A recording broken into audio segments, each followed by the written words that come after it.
Tema do dia.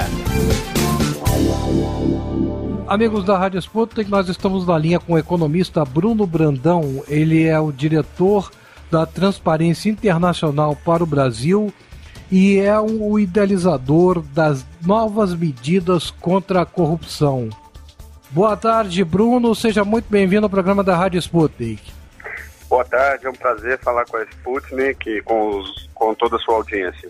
Boa tarde, Bruno. Muito obrigado por nos conceder essa entrevista e ajudar a esclarecer aos nossos ouvintes os 70 propostas, para combater a corrupção. É um prazer. O que levou você a idealizar estas novas medidas contra a corrupção? Um elenco, conforme o Everton já acentuou, formado por 70 propostas legislativas. Na verdade, foi uma iniciativa conjunta da Transparência Internacional e da Fundação Getúlio Vargas com suas escolas de Direito de São Paulo e Rio. Essa parceria surgiu a partir da concepção do diagnóstico de que o país estava limitado à discussão, o debate sobre o problema da corrupção, sobre o fenômeno, sobre os escândalos, sobre as questões presentes, mas sem olhar para frente, sem olhar para o futuro e o que pode ser feito para atacar as causas estruturais desse problema.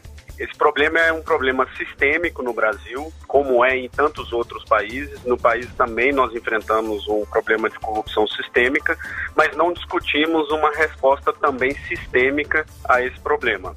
A última iniciativa que esboçou alguma formulação de resposta sistêmica a esse problema foram as 10 medidas contra a corrupção, que foi uma iniciativa importante, com muitos méritos, mas com muitos problemas, limitações também. Essa iniciativa teve o grande mérito, primeiro, como eu já adiantei, de trazer a discussão para um foco sistêmico, de reformas, olhando para o futuro. E teve outro grande mérito de envolver a sociedade, mobilizar a população. Foram 2,5 milhões de assinaturas brasileiros que apoiaram essa iniciativa e que de uma maneira ou outra tiveram contato com um debate sobre reformas, sobre resposta sistêmica à corrupção. Por outro lado, tinha limitações e problemas importantes e de conteúdo, algumas medidas ali que foram recebidas por vários setores como excessivas, abusivas, principalmente com relação a direitos fundamentais e garantias, 3 delas, principalmente, sobre limitação do habeas corpus, uso de prova ilícita no processo e o teste de integridade. Mas também tinha uma limitação de origem por ser a perspectiva de uma só instituição, do Ministério Público Federal, que tem toda a legitimidade e importância na luta contra a corrupção, mas é uma perspectiva de quem investiga, processa e busca sanção. E deixava toda uma grande parte do enfrentamento da corrupção ao largo, a prevenção, a educação, a reforma do Estado, desburocratização, a responsabilização do setor privado, as obrigações do setor privado, a cooperação internacional, uma série de coisas. Então, daí, desse grande diagnóstico, dessa limitação do debate, das propostas de reformas, que surgiu a iniciativa das novas medidas contra a corrupção. E o novas aí é exatamente uma referência a essa experiência anterior. Bruno, quando vocês avaliaram o cenário, para propor essas 70 propostas, quais foram os pontos que vocês identificaram na legislação brasileira, por exemplo, ou que favoreçam a corrupção ou que dificultaram ou dificultam, ainda hoje, o combate dela no Brasil? Olha, são vários problemas, várias lacunas na nossa legislação e também deficiências institucionais, questões comportamentais, são problemas de fato estruturais, sistêmicos. Alguns exemplos de medidas e grandes problemas, eu poderia citar algumas que ilustram bastante no sistema político. É um grande foco da corrupção, o financiamento de campanhas. Então tem várias medidas ali para atacar esse lado do problema. A nossa Constituição de 88, ela deu muitos poderes e muita independência e autonomia aos partidos políticos e é importantíssimo que seja assim, e deve ser assim. No entanto, os partidos ficaram em débito com a sociedade com respeito às suas obrigações, né? As obrigações de serem transparentes, de serem democráticos internamente, para poder efetivamente cumprir esse importantíssimo papel dos partidos no sistema democrático. Então nós abordamos isso com medidas para reformar o sistema partidário para que se torne mais transparente, responsável e democrático. E as questões também, principalmente do financiamento de campanha, nós atacamos aí também com uma proposta de eliminação do fundão, eliminação do autofinanciamento para democratizar, porque a renovação democrática está intimamente ligada ao combate à corrupção. Então isso uma dimensão. Outras várias dimensões, como a justiça, o sistema de justiça, nós temos um desbalance enorme de uma impunidade histórica. Eu dou um exemplo, o Supremo Tribunal Federal, ele foi idealizado por Dom Pedro II, instalado na primeira década do século XX, e veio a condenar um político pela primeira vez por corrupção em 2010. Levou 110 anos. Enquanto na outra ponta, mais fragilizada, vulnerável da sociedade, é um punitivismo exacerbado. As garantias básicas não são consideradas, não são respeitadas. É uma população carcerária a terceira maior do mundo, com quase metade sem sequer com sentença condenatória. Então, um desbalance entre um punitivismo exacerbado numa ponta e uma impunidade absoluta em outra ponta. É isso que nós fomos atacar como uma causa estrutural e fazendo com que o Código Penal possa alcançar as classes sempre privilegiadas, ao mesmo tempo respeitando para que não entre num punitivismo que piore ainda mais a situação das classes vulneráveis. Então, alguns exemplos aí de medidas estruturais. Um exemplo, só para arrematar nesse ponto, sobre a questão no setor privado, que nós chamamos do lado da oferta da corrupção, né? O lado da demanda, quem recebe o suborno, mas tem sempre o lado da oferta, quem paga. Então, no Brasil, nós temos uma grande lacuna, que a corrupção privada, ou a corrupção comercial, como é chamada em alguns países, não é tipificada como crime. Então, se dois empregados de duas empresas, eles estão, através de suborno, propina, fazendo compras de suprimentos entre as duas empresas, contratando a prejuízo dos sócios, dos acionistas, etc. Isso não é crime no Brasil. E tem um fato muito concreto, que é o futebol. Essa grande corrupção evidente no nosso futebol, o Ministério Público quase nada pode fazer contra ela, porque são entidades privadas. Então, não é crime, o Ministério Público não pode atacar diretamente essa grande corrupção disseminada no nosso futebol, por exemplo. Bruno, a minha próxima pergunta tem a ver diretamente com as duas exposições que você fez nas respostas anteriores. A primeira com um belo histórico que você fez em torno da origem das medidas anticorrupção e desta ampliação, deste encorpamento que vocês estão fazendo com estas 70 propostas que dão, digamos, maior vigor a esta iniciativa de combate à corrupção. Você fez referência à ideia original, que foi de autoria dos procuradores da Lava Jato em Curitiba, ao formular as 10 medidas de combate à corrupção. E quando elas chegaram ao Congresso Nacional, elas foram inteiramente desfiguradas. Elas foram consideradas, foram avaliadas por aqueles que se consideravam alvo direto das medidas anticorrupção.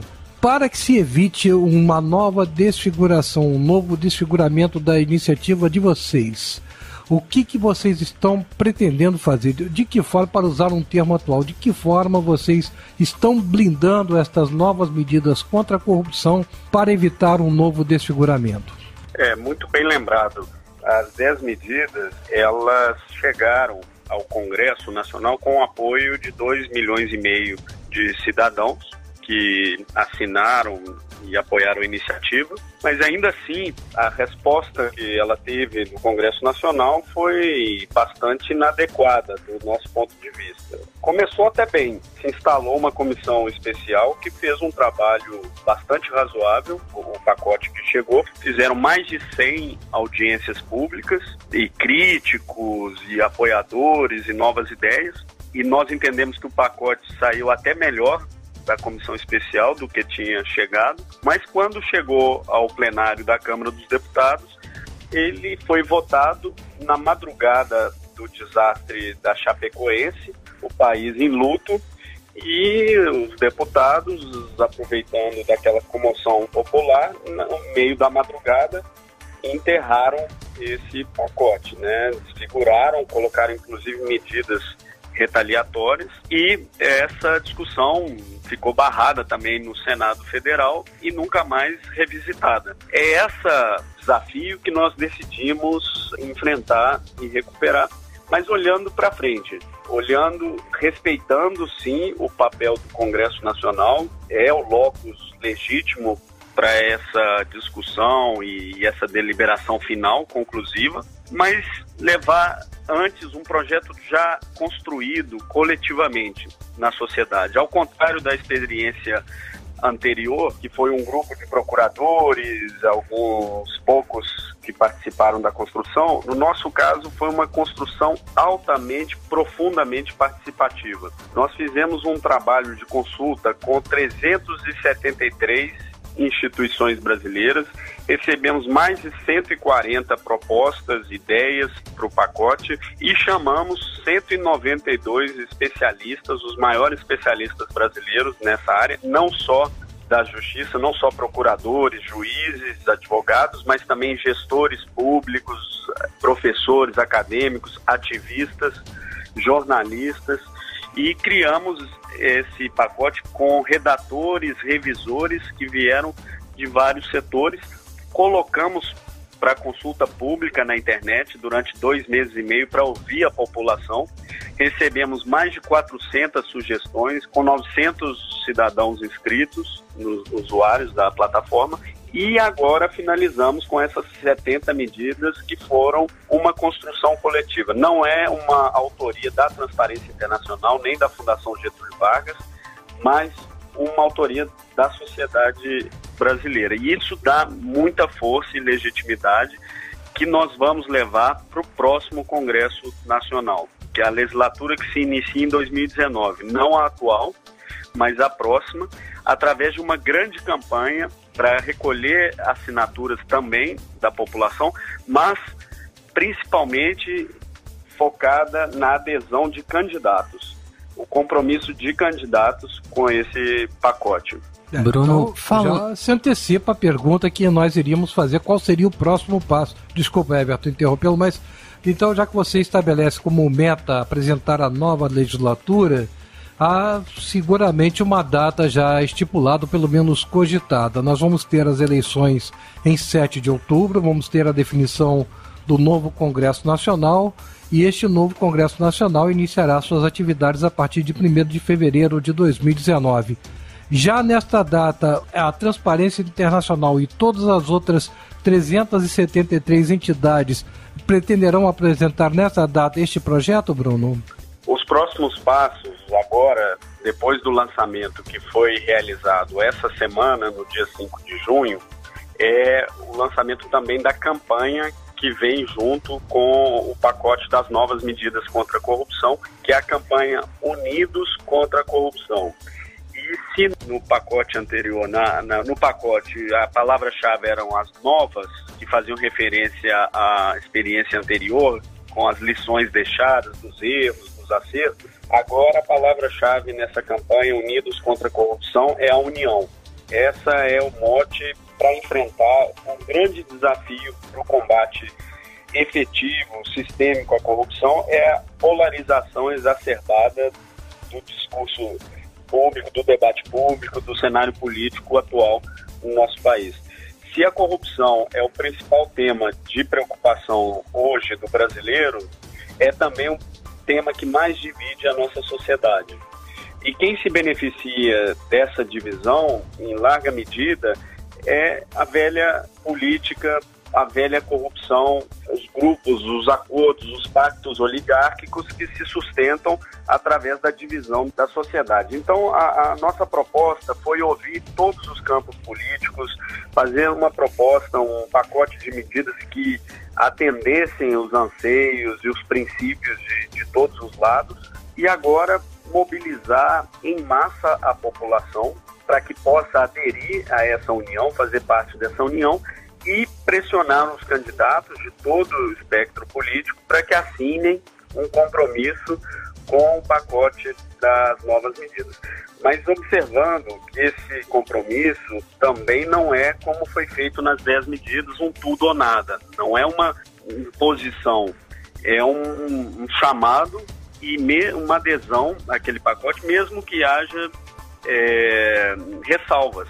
São 70 medidas, é um projeto amplo, um pacote amplo, então é razoável que candidatos apresentem ressalvas, mas o compromisso é com que pautem esse pacote no início da legislatura e que, ainda que melhorado e de alguma maneira modificado, que seja preservado o espírito desse pacote e daquelas medidas ali. Bruno, falando em corrupção e política, acredito que hoje a maioria dos brasileiros, quando se fala em corrupção, liga diretamente a palavra aos políticos eleitos pela própria população.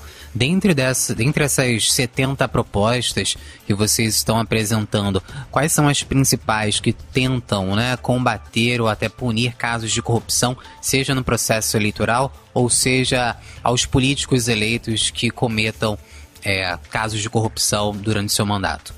Tem várias medidas ali que atacam a corrupção política, que é um foco, talvez, junto do universo das contratações públicas, talvez a corrupção política e o financiamento de campanhas seja o principal foco da grande corrupção no Brasil e no mundo. Então, esse pacote traz diversas medidas que tentam enfrentar o problema nessa dimensão. Alguns exemplos são a criminalização do Caixa 2, que ainda é uma grande lacuna na nossa legislação.